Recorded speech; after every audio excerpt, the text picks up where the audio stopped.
The Lunar New Year began like any other, filled with traditions and family gatherings. But I never imagined that this day would mark the beginning of something terrifying and unforgettable. My name is Hannah, and up until this point, I wasn't the type to frequent temples.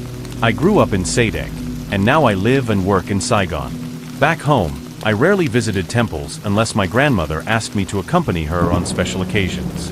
But on this New Year's Day, my younger cousin insisted that we should go to a temple to pray for peace and prosperity. Little did I know, this trip would lead me into a strange and unsettling series of events. On that day, I was hesitant about going. There's an old superstition that women should avoid temples when they are menstruating, as it is considered disrespectful to the sacred space. And well, it was one of those days for me. I almost declined, but everyone insisted it wasn't a big deal since we weren't planning to go inside and perform rituals. Just a simple visit, staying outside, and making some wishes. So, reluctantly, I agreed. We first visited a large, well-known temple in Sadek, and everything seemed perfectly fine. It was a serene experience, and I started to feel at ease. The tranquility of the place, the gentle rustling of the wind through the trees, and the soft murmurs of other visitors made me think that perhaps it was a good idea after all.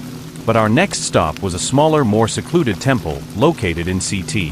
This temple was off the beaten path, requiring us to cross some uneven brick walkways surrounded by dense trees.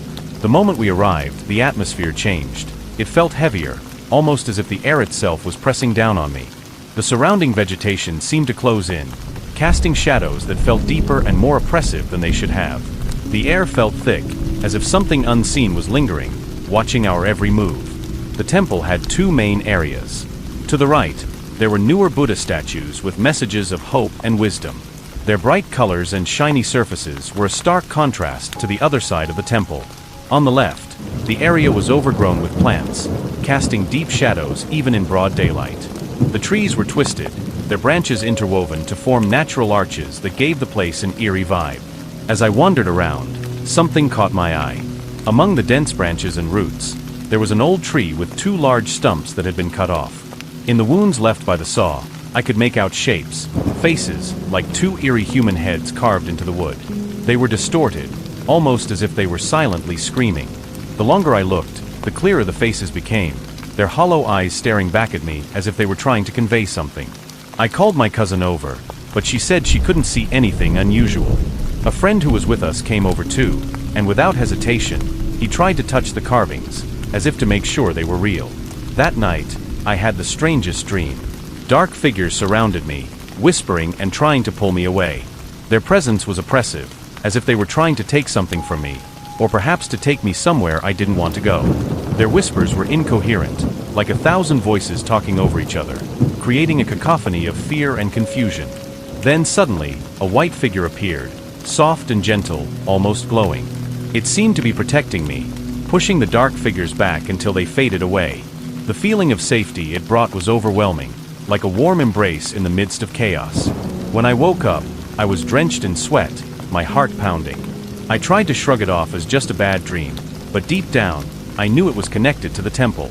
The vividness of the dream, the sensations, the fear, it was unlike anything I had ever experienced before. It felt more like a warning than just a random nightmare. The next day, my cousin checked in with our friend. He said he'd also had nightmares, but after performing some offerings and prayers, the strange occurrences stopped for him. Unfortunately for me, they didn't. Over the next few days, I kept experiencing sleep paralysis, an invisible force pressing down on me, making it impossible to move or breathe. Each time it happened, I felt as if I was being watched, as if unseen eyes were fixated on me, observing my every move. The presence felt cold and calculating, as though it was studying me, waiting for the right moment to act. I would hear footsteps running up and down the stairs of my apartment, even though I knew I was alone. The sound was unmistakable, heavy, deliberate footsteps that echoed through the silence of the night. One night, as I lay in bed, I heard the distinct sound of something pacing around my room. Though my eyes were closed, I could feel a presence, something or someone, standing right beside my bed watching me. The air felt thick, and I could sense the weight of its gaze, chilling me to my core.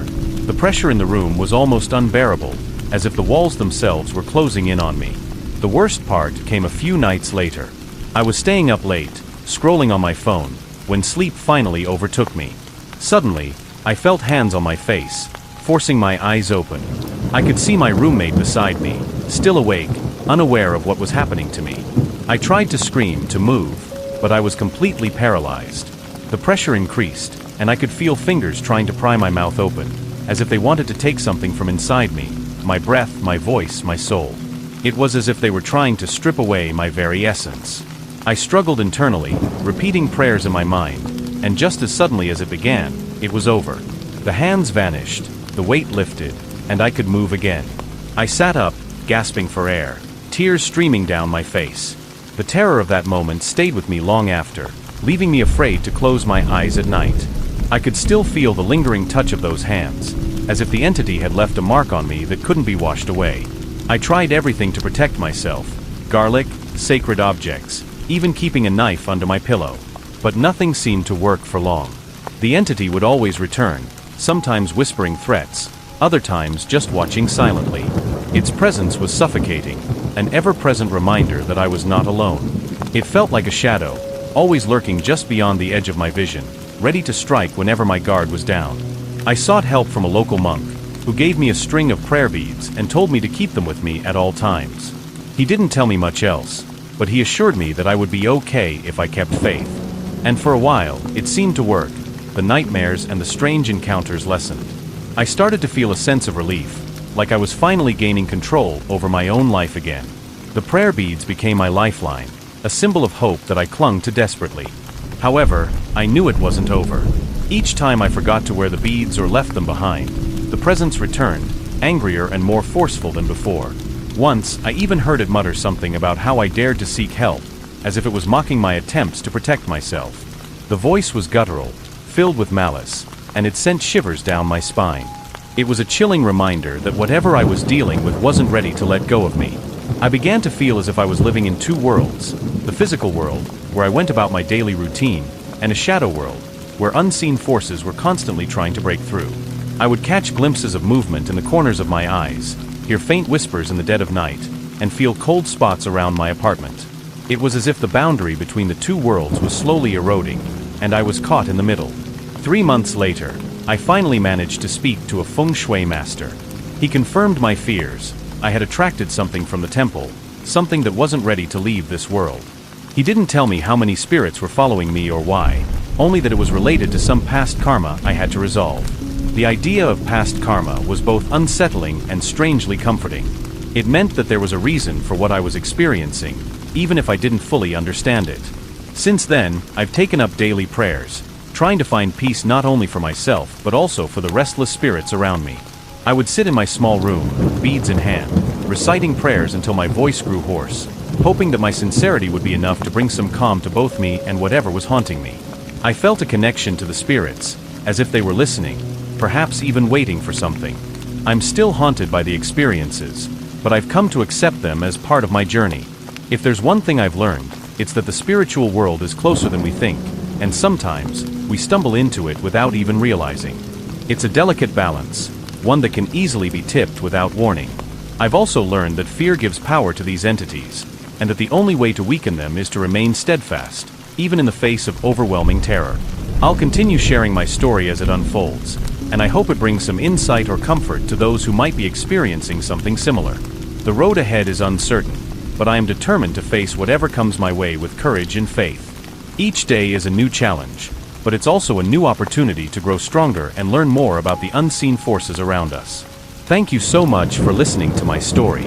If you enjoyed it, or if it resonated with you in any way, please consider subscribing to my channel. I have more stories to share, and I'd love for you to be part of this journey with me. Stay safe, everyone, and until next time, take care.